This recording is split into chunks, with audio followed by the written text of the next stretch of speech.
ఈ winter start అయిన తర్వాత ఎస్పెషల్గా ఓపీడీలో each and every patient complaint చేసేది severe dry skin and itching and కొంతమందికి స్కిన్ రెడ్ అయిపోయి ప్రతిదానికి రియాక్ట్ అవ్వడం కూడా చూస్తున్నాం. చాలా మంది కామన్గా మిస్టేక్స్ కొన్ని చేస్తున్నారు. అలాగే ఈ వీడియోలో మనం ఏది అవాయిడ్ చేయాలి అండ్ కొన్ని హోమ్ కేర్ రెమెడీస్ గురించి మాట్లాడుకుందాం. The best home care remedy ఏంటి అంటే కోకోనట్ ఆయిల్. ఎప్పటి నుంచో మనకున్నదే.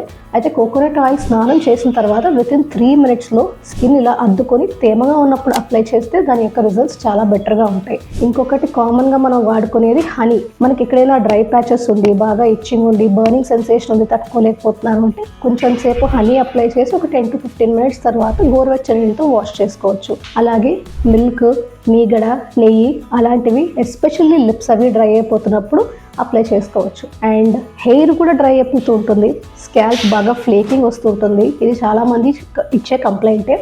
అప్పుడు ఏం చేయాలంటే కొంచెం గోరువెచ్చగా ఆయిల్ మసాజ్ చేసుకొని అప్పుడు తలస్నానం చేయడం అనేది చేయొచ్చు.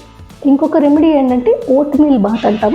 అంటే మన ఓట్స్ ఉన్నాయి కదా, వాటిని ఫైన్ పౌడర్ కింద గ్రైండ్ చేసుకొని దాంట్లో కొంచెం వాటర్ మిక్స్ చేసి లేకపోతే మిల్క్ కూడా మిక్స్ చేసి ఎస్పెషల్గా డ్రై ప్యాచెస్ ఉన్న చోట, బర్నింగ్ సెన్సేషన్ ఉన్న చోట అప్లై చేసి కాసేపు ఉంచి వాష్ చేసుకోవడం అనేది కూడా బాగా హెల్ప్ చేస్తుంది. అయితే చాలా కామన్గా మనం చేసే మిస్టేక్స్ ఏంటి అంటే హాట్ వాటర్ షవర్స్. బయట వెదర్ చల్లగా ఉంది కాబట్టి మనం వేడివేడి నీళ్ళతో స్నానం చేస్తే బాగుంటుంది అనిపిస్తుంది, కానీ అది చాలా టెంపరీ. అప్పటికప్పుడు బాగుంటుంది కానీ మీ స్కిన్ ఇంకా డ్రై అయిపోతుంది. సో వీలైనంత వరకు గోరువెచ్చని నీళ్ళతో స్నానం చేయడానికి ట్రై చేయండి. అండ్ సోప్ కూడా గ్లిజరిన్ సోప్స్ వాడుకోవడము, లేకపోతే మైల్డ్ బాడీ వాష్ వాడుకోవడం చేయాలి. స్క్రబ్బింగ్ కానీ చాలా కామన్గా మనకి నీమ్ అప్లై చేయడము, లేకపోతే దురద వస్తుంది కదా అని చెప్పి ఆ నీమ్ సోప్స్ అని లేకపోతే డెటాల్ లాంటి సోప్స్ కానీ వాడుతుంటారు. కానీ యాక్చువల్గా వాటి వల్ల వింటర్ సీజన్లో ప్రాబ్లం ఎక్కువ అవుతుంది. సో ఈ వింటర్ సీజన్ ఈ హోమ్ కేర్ రెమెడీస్ ట్రై చేసి చూడండి.